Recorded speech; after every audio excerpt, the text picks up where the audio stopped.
Imagine for a moment a land of rolling green hills, small villages, and powerful lords. This was England in the 11th century.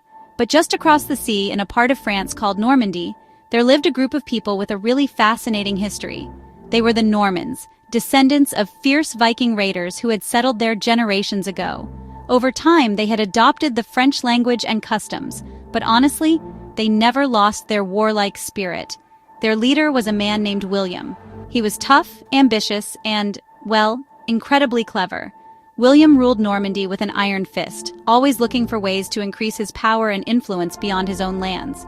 He was a formidable figure, known for his military skill and his unyielding determination. Now, the story of the conquest really begins with the King of England, a man named Edward the Confessor. Edward was a deeply religious man, more interested in building churches than in fighting wars or securing his kingdom's future. In fact, he had spent many years in exile in Normandy before becoming king, living among the Normans and even with William's family. Crucially, Edward had no children. In an age where bloodlines meant everything, having no heir was like leaving a giant glittering prize unguarded for all to see. The question of who would rule England after his death hung over the kingdom like a dark cloud, creating uncertainty and fear among the English people. This lack of a direct heir created what we call a succession crisis. Think of it like a race with no clear finish line. Several powerful men believed they had the right to wear the English crown. As King Edward grew older and weaker, these men began to circle, like sharks sensing blood in the water. They made plans, gathered supporters, and prepared for the inevitable struggle that would come when the old king finally passed away. The peace of England was balanced on a knife's edge. Everyone knew that Edward's death would unleash a storm of ambition and violence that would change the course of history forever. The connection between England and Normandy was deeper than many realized. During his exile, Edward had supposedly made a promise. According to the Normans, he had promised the English throne to his distant cousin, William of Normandy. This alleged promise became the cornerstone of William's claim. He believed that the crown was his by right, a sacred pledge made by a king. Whether Edward truly made this promise is one of history's great debates. But what really matters is that William believed it, and he was the kind of man who would go to any length to take what he felt was rightfully his, setting the stage for a dramatic and bloody confrontation. When King Edward the Confessor finally died in January of 1066, the crisis exploded. The English throne was officially empty, and three powerful men immediately stepped forward to claim it. Each had a different reason for why they should be king, and each was prepared to fight for it. The first and the most powerful man in England was Harald Godwinson. He was an Anglo-Saxon nobleman, the Earl of Wessex, and King Edward's brother-in-law. For years, Harald had been the king's right-hand man, effectively running the country while Edward focused on his religious duties. He was popular, experienced, and had the support of the English lords. The second contender was the man we've already met, William, Duke of Normandy. His claim rested on that supposed promise from King Edward, but William had another card to play. He claimed that Harald Godwinson himself had once sworn an oath to support William's claim to the throne. This happened a few years earlier when Harald was shipwrecked in Normandy and became William's guest. William insisted that Harald had made a sacred vow on holy relics to be his man. When Harald took the crown for himself, William saw it not just as a political move, but as a betrayal and a mortal sin that had to be punished.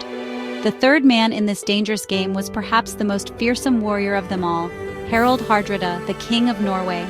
His name literally meant hard ruler, and he had earned it. Hardrada was a legendary Viking, a giant of a man who had fought in battles from Russia to the Mediterranean. His claim was more complicated, based on an old agreement between a previous king of Norway and a previous king of England. To him, England was the ultimate prize, a wealthy kingdom just ripe for the taking.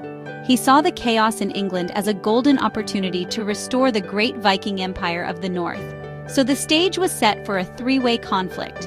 In England, the Witan, a council of the kingdom's most important men, didn't hesitate. They knew they needed a strong leader, and they needed one fast. They chose the man they knew best, Harald Godwinson. On the day after Edward's death, Harald was crowned King of England. He knew that his rivals would not accept this. He was now King Harald II, but he understood that he would have to defend his new crown with his sword. Two powerful enemies were now preparing to invade his kingdom from two different directions. The year 1066 was destined to be a year of bloodshed. Across the English Channel, William of Normandy reacted to Harold's coronation with fury. He saw it as a direct challenge, a theft of his rightful inheritance. But William was not a man to be ruled by anger alone. He was a master planner. He began to prepare for the biggest gamble of his life, a full-scale invasion of England. This was an enormous undertaking, far more complex than just gathering an army. He needed ships, soldiers, horses, weapons, and food. He set his people in Normandy to work, felling trees to build a massive fleet of longships, and forging swords and armor for his thousands of soldiers. William knew that he couldn't win with military strength alone. He needed to make his invasion seem right and just. He launched a brilliant propaganda campaign across Europe. He sent messengers to all the great courts, telling them of Harold's broken oath. His most important move was to appeal to the most powerful man in Christendom, the Pope. William argued that Harold was a perjurer, a man who had broken a sacred vow to God. The Pope, Alexander II, was convinced. He gave William his blessing and a papal banner to carry into battle. This was a massive victory. It turned his invasion from a simple land grab into a holy crusade. With the Pope's backing, soldiers from all over France and beyond flocked to join William's cause. They were knights and mercenaries, archers and foot soldiers, all drawn by the promise of land, wealth, and glory in England. William assembled a formidable and diverse army. He had his corps of elite Norman knights, heavily armored warriors who fought on horseback. They were like the tanks of the medieval battlefield. He also had large numbers of archers, whose arrows could rain down on an enemy from a distance, and thousands of disciplined foot soldiers or infantry to hold the line in battle. This combined arms approach made his army flexible and deadly. For months, William's invasion force waited on the coast of Normandy. They were ready to sail, but they needed the right weather. The winds in the English Channel blew stubbornly from the north, trapping his fleet in harbor. This was a tense time for William. Every day of delay cost him money and risked his army's morale. Meanwhile, in England, King Harold had assembled his own army and was waiting on the south coast, expecting William to land at any moment. But as summer turned to autumn, and the winds refused to change, Harold's men grew restless. Their supplies were running low, and as farmers they needed to go home to harvest their crops. Harold had no choice but to disband his army. Just as Harold sent his southern army home, disaster struck from the north. Harald Hardrada, the Viking king of Norway, had finally launched his own invasion. Along with Harald Godwinson's exiled brother Tostig, Hardrada sailed up the River Humber with a huge fleet of around 300 ships. They defeated a local English army and captured the great northern city of York. When King Harold, who was in London, heard the news, he acted with incredible speed and determination. He immediately regathered his best troops, his professional soldiers known as housecarls, and began a remarkable forced march north, covering nearly 200 miles in just 5 days. Harold's swift action caught the Vikings completely by surprise. On September 25, 1066, he attacked them at a place called Stamford Bridge. The Norwegians had left much of their armor back on their ships, not expecting a fight. The battle was long and brutal, a savage clash of axes and swords. Legend says a single giant Viking warrior held the bridge against the English until he was finally brought down. In the end, the English won a stunning victory.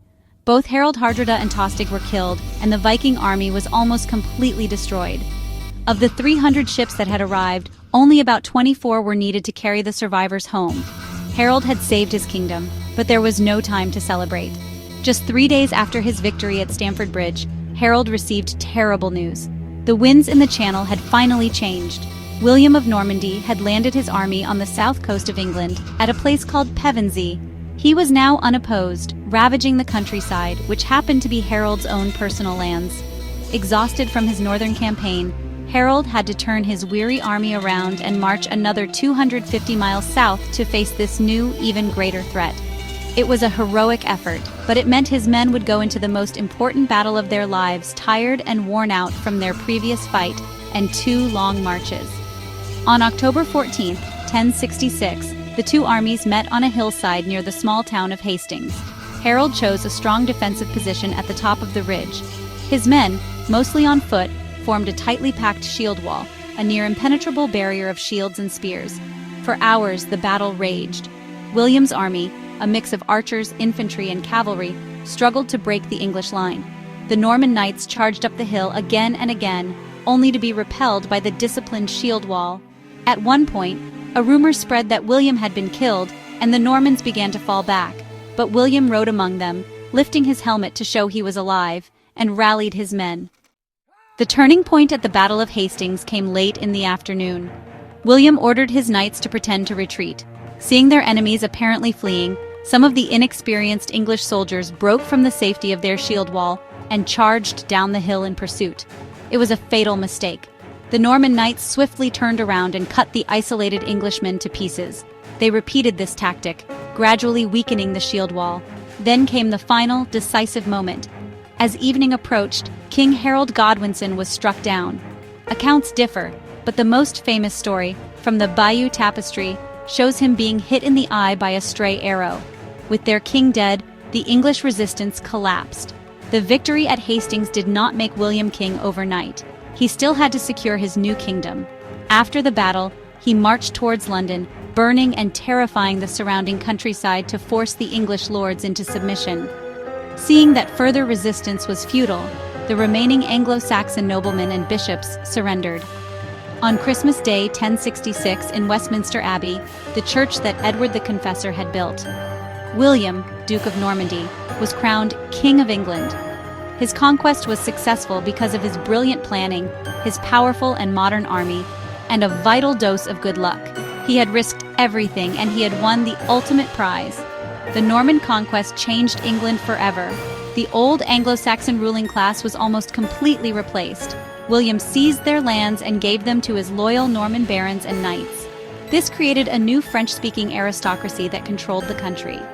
To manage his new kingdom, William built huge stone castles all over England, symbols of Norman power designed to dominate the landscape and intimidate the local population. The Tower of London is the most famous of these. These castles were military bases from which the Normans could control the surrounding area and put down any English rebellions. The impact on English life was profound and long-lasting. The language changed dramatically, as Norman French became the language of the government and law, and the upper class. For centuries, England was a country where the rulers spoke French and the common people spoke English. Over time, the two languages merged to create the modern English we speak today, full of words from both French and Germanic roots. The legal and government systems were also transformed, becoming more centralized and efficient. The conquest tied England's destiny not to Scandinavia but to France and mainland Europe for the next 400 years, shaping the nation's culture, politics, and identity in ways that we can still see today.